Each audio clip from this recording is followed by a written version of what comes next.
Dans les années 70, tous les jeunes joueurs de hockey du Québec rêvaient d'être un Guy Lafleur. Moi, je rêvais d'être un Ken Dryden pour pouvoir un jour jouer dans la même équipe que Guy Lafleur. Guy, c'était un joueur plus grand que nature, dont les exploits et les prouesses n'avaient pas de limite. C'était l'idole, le héros, l'inspiration et la preuve vivante qu'on doit rêver grand. En 1984, quand j'ai franchi les portes du Forum et que j'ai pris le corridor pour me rendre au vestiaire en vue de ma toute première pratique avec les Canadiens de Montréal, j'ai pris toute la mesure du héros qui se dressait devant moi. Une stature, de la prestance, du charisme. Le numéro 10 s'est habillé en 5 minutes. Intimidé, impressionné, je vivais un moment surréel. Avant de sortir, il m'a donné un coup sur les pads et m'a dit « Hey, le kid, bienvenue chez les Canadiens. » Parce que c'est ça, Guy Lafleur. C'est du cœur, un profond respect et de la générosité sans borne. C'est le gars qui prend le temps parce qu'il sait que pour toi, ces quelques mots vont faire toute la différence. C'est sa façon de dire que maintenant, on est dans la même équipe, qu'il va être là pour toi, même s'il va te shooter dessus non-stop dans les prochaines minutes. Notre affrontement le plus mémorable remonte au 4 février 1989, alors que Guy faisait un retour au jeu. Cette fois, dans l'uniforme des Rangers de New York. C'est aussi son grand retour au Forum.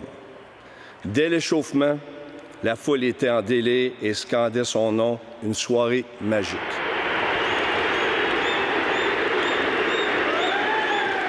Tellement magique que quand il m'a scoré 2 buts, j'ai reçu une ovation.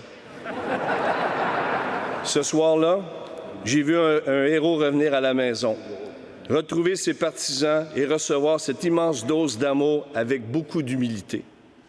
Ce soir-là, ce héros a même trouvé le moyen de relativiser mes erreurs et de lancer des fleurs à ses ex-coéquipiers. Je les ai vus, la rondelle était bondissante à un moment donné, puis j'ai pas décroché tellement un bon lancer.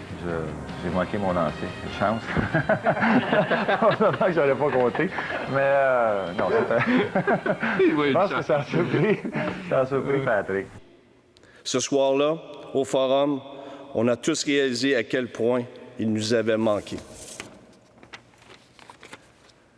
Des années plus tard, alors qu'il était au centre Vidéotron pour tourner une publicité, il est venu me saluer et a pris le temps de jaser.